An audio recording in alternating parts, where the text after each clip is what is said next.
Hello friends,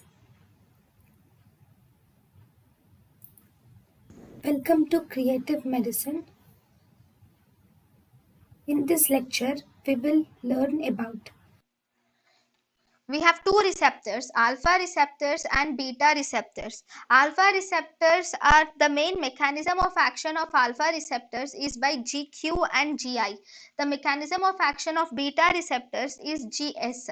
Alpha receptors are agonist for noradrenaline, more commonly followed by noradrenaline followed by isoprenaline. Whereas beta receptors, these are mainly isoprenaline followed by adrenaline followed by noradrenaline is beta receptors. Alpha receptor antagonists are phenoxybenzamine are alpha receptor antagonists.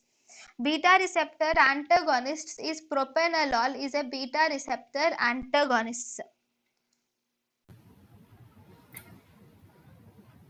thank you and thank you for watching.